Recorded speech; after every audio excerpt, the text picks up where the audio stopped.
everyone. I know it's been a while. I think it's been 5 months. I'm very sorry for disappearing for so long, but I have an explanation for why I've been away for so long. I've noticed that my channel grew while I was away, so welcome you subscribers, welcome to Lorna the Sewist. I hope you found the content helpful, the ones that I'm assuming you've watched, because that's why you subscribed while I was away. I promise to try and make my posts more regular, at least once a month. At least I'm winding down on what was keeping me busy, but today I'm sharing what was keeping me busy.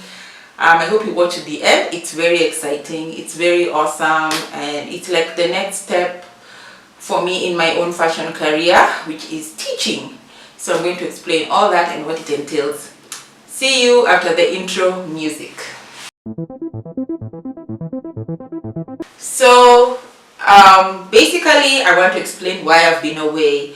I have been involved in my church community project to basically train women from the community in sewing. To explain that more for people, especially international audience, so people who don't understand, the community women that I'm specifically teaching are people from low income backgrounds, and for the specific class I'm teaching is people who probably dropped out of school. It could be primary or high school, so they probably are the kind of ladies who you'll find doing your housework or sell vegetables on the street or sell second-hand clothes, and those are the dynamics of the students I have. So they range between 20 all the way to 50 plus, so it's a range of women, and I can tell you I really do admire these ladies. It takes a lot to be able to take a day off from your casual job, because they all do casual jobs and they actually have to make money every single day to survive. To take time out of that, to be able to sacrifice it and come every week to church for classes.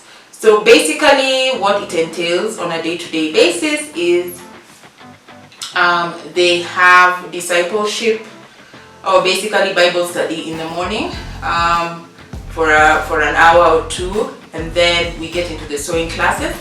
So I am going to explain a bit more about what I teach them, because a lot of them have been in similar programs before.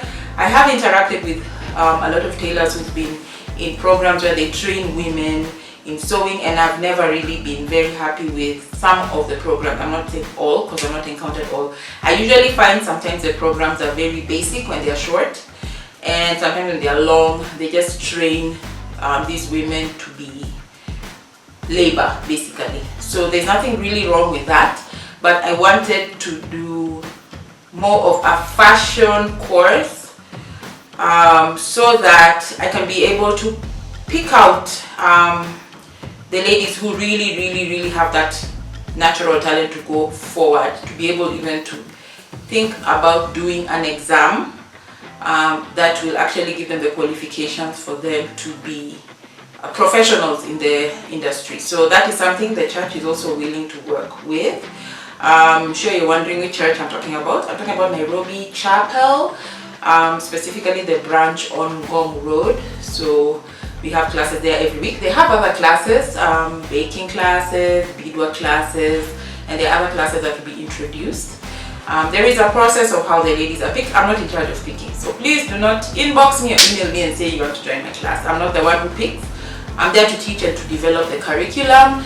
The curriculum has had to be very practical for people who may have difficulties learning the regular way, and I don't assume that everyone will understand what I'm teaching, but I have had to develop a curriculum from scratch so they can understand. Yes, the government has a curriculum, but yeah, there's a story behind the government providing the curriculum. But either way, I did consult on what the government usually requires a curriculum to have, so I've really made sure I've included that. And of course I've also drawn from what I learned while I was in college, and I have actually, most of the things I learned in college is what I am teaching them, and we're supposed to do it in a year. So hopefully maybe by the end of the year I'll be able to showcase some of the things they've done.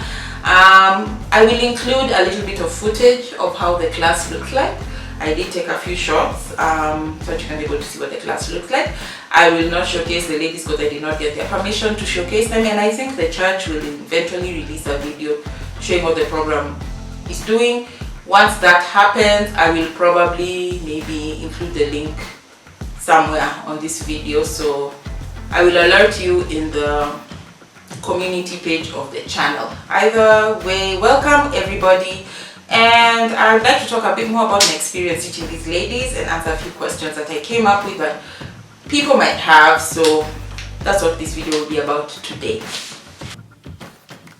So the first category is what it's like to be a teacher. So I am going to answer some of those questions. I put the video in like 3 categories. So I'll start with what it's like to be a teacher. The most rewarding part of teaching the class is basically what I've said in the intro, that there are women who maybe life didn't pan out the way they had wanted it to pan out, maybe at the beginning of their lives or at some point of their lives, and they couldn't continue with their education, whatever the circumstances were.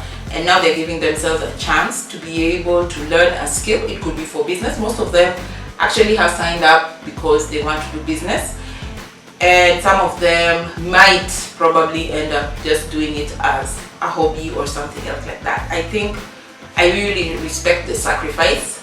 It's very difficult to understand what they're really sacrificing if you're not the kind of person who relies on a daily wage. So it's a huge sacrifice. Yes, the church is providing majority of their supplies. I have also insisted that they buy some because they will need them later, but the church is providing majority of the supplies. But the sacrifice and the commitment has been very admirable. Let me tell you, people have busy lives, a lot going on, and they sacrifice and make it every Thursday. So for me as a teacher, that is one of my biggest highlights. I don't take it for granted. The challenges I have faced teaching people who are semi-illiterate is how practical the classes really need to be, how practical my curriculum needed to be, how many diagrams I have to use. My biggest sources have really been Pinterest and also YouTube to some extent, but the practicality of it has really weighed on me. So it has also taught me a lot as I'm teaching them, like, do they really understand, or do I assume that they understand? Because this is a different caliber of people. Some of the women do have sewing background, some of them learned how to sew, some of them are learning everything from scratch. So you have to really engage and understand what they understand. And you'll understand that some of them, the last time they did calculations, because sewing does have calculations, was a very long time ago, so they can barely even keep up. But you have to be very, very patient. And I have also learned to basically take everyone at their own pace. Everyone is not the same. And you also find that someone who's slow in sewing is fast in drafting, someone who's fast in drafting is maybe struggling somewhere else. Like, basically, I've noticed all of them have strengths in different areas. Of course, the people who know how to sew really thrive if there is a sewing class, but I'm also teaching them hand sewing, and that one has been challenging for almost every single person. But so far, so good. The way I structure the lessons to be very practical is, of course, I use a lot of diagrams, and I have to engage every student individually. So far we only have 10 students for the year. I insisted on 10 because I know that's when that's what I can manage, and I want to do quality over quantity. So it's 10 students, and also the commitment is checked. One of the things I've done is that I have a register, and a register with everything we're going to learn for the year, and I grade it in parts, and the student also has a copy that they can also monitor their progress. I've insisted on that method so that there is no time someone says, "This, I didn't get grades for this," and I, you know, like, basically when I grade, because the grading is done weekly. When I grade on my records, I also grade for them so they can also keep up with what they're learning. And then they have printouts of everything they learned for the year. So also checking and seeing ahead is supposed to help them. Some of them rely on their kids or grandkids to be able to help them figure out what they will be learning. So I think it's been a very interesting experience for them and their families as well. But that is basically the method I've been using. Stories of students who have done well. They've all done well. I can't say that this is the best student and this is the worst student. Maybe at the end of the year is when it will be very easy to pinpoint who is the best student depending on all their progress. Because as I've said, everyone is good at different things, which is something I've also encouraged them with, because at the beginning I noticed that they were really competing with each other, trying to catch up and all that, and I told them no, the point is some of you are going to be better at some things more than others, and it's good to leverage on your strength. And some people will actually not end up making clothes in the end, so that's something I really try to emphasize, because I don't want someone to feel so discouraged that they are falling behind in class.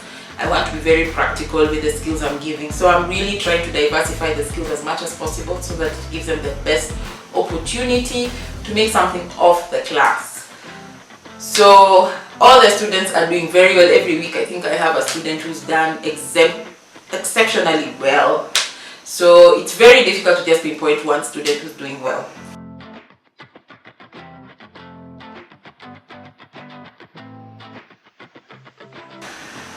So in this segment I talk about my teaching methods. So my primary teaching method is using a lot of samples and diagrams. So when I was in college we did a lot of samples, especially sewing samples. Examples are, if you're learning about zips, we did samples for all the zips: fly zip, invisible zip, open zip, all that.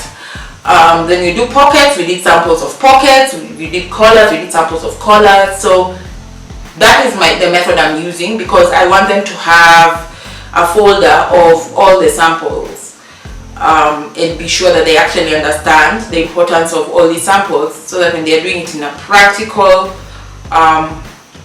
they're doing it practically while they're making an outfit, they remember that they had a sample of the invisible zip or the open zip or the flap pocket and all that. So that is the point of doing samples. So maybe towards the end of the year I'll probably do a progress report on how that went and if they understood. But some of them so far are understanding the importance of those samples, because we'll do samples on pockets, we'll do samples of stitches, we'll do samples of pleats, tucks, everything that you could think of. I'm definitely teaching them how to do that, and I think it's a very practical way, and it's also a way for them to mark their own progress. For very complex sewing techniques, some of the way I have found is definitely showing them the end result of what a sewing technique would do, because you could be trying to teach something and they don't know what it will look like, and for them, because it's a frustrating thing, they're like, why should I learn this? So another thing I've done with my samples is I have picked things that I know majority of them will understand. There's some students who generally just struggle even with simpler things, but I've picked things, and then what I do when they are struggling with a specific thing, because I grade them between 1 and 5 for each sample. Some people opt to get less grades. They all want the 5, but if they can't get the 5, they don't mind getting a less grade just for the attempt. So I always give them another opportunity to try the thing again, even if it's during the week, because we meet once a week. I give them that opportunity. If they want to repeat, I give them the option, because not every single thing I'm teaching them is necessarily something they will always use. Sometimes it is just a skill they're learning.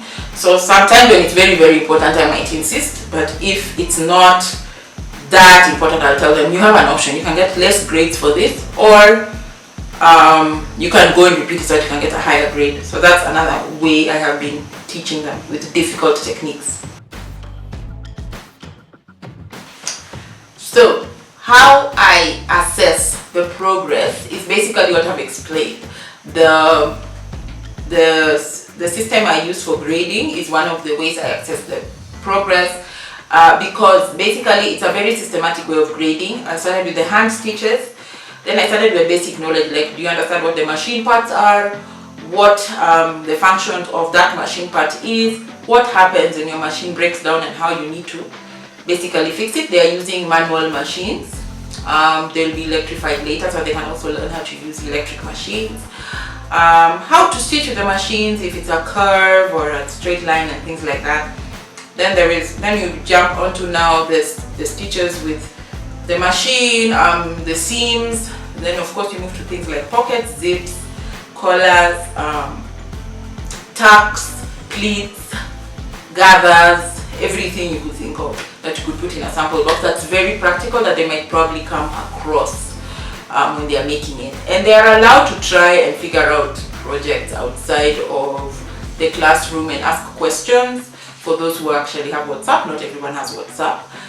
Then also there are other things that I've included that are not necessarily something they'll always come across, like embroidery stitches, how to do macrame and making mats, and the smoking patterns for fabric and things like that. So those are some of the extra things I am also teaching them.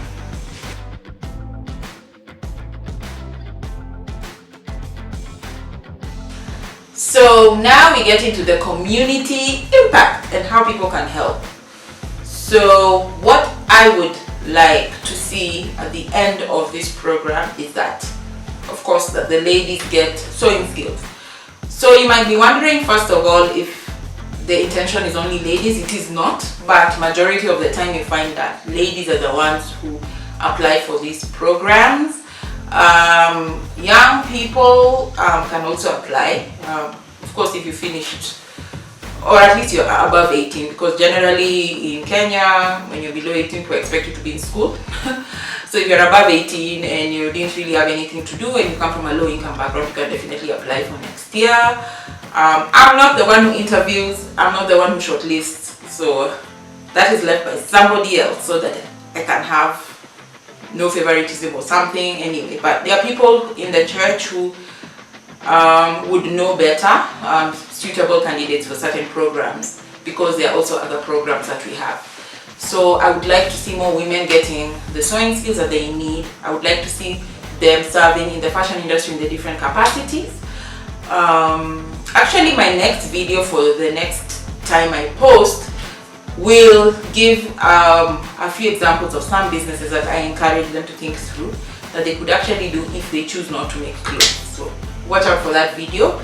It's going to be recorded probably immediately after this, so I don't delay with it. Yeah, so that's the impact I'd like to see. Some of them will probably get the certification, because definitely we plan to help those who want to get certification to be able to get it from the government, because there's a government exam for basically people who've done basic tailoring skills and want to be professionals in the industry. There is an exam that the government offers for that, and of course mostly targeted at low income, but anyone can do the exam. Yes. So how the skills can translate for them to get income is that they will be serving in an industry that's already established one way or another, and they will just plug into opportunities that they find within their community. I'm really trying to make sure that what they're learning is very practical for where they're at. They might not necessarily always meet high income clients who will pay them a lot of money for certain things, but I definitely would want them to specialize. Specialization just usually helps to some extent. It helps you at least with focus on what you really want to do. You can always still dabble in other things, but if someone knows you as a person who's good at making jackets, or the person who's good at making trousers, you find that there's a certain clientele people always give you. They can also just be well-rounded tailors and get jobs, because designers are always looking for tailors, and a lot of them I am really trying to get them to be independent tailors, where they get work from different designers work on it, and then return it back. But they would really need to be good at following instructions and delivering on time. So there's a lot of timekeeping element and following instruction element that they have to be able to do independently for that to work. That's the method I use because I have a tailor I work with, and generally I prefer to give her work. She has her own machine. She's more comfortable working in her own space. She has her own shop.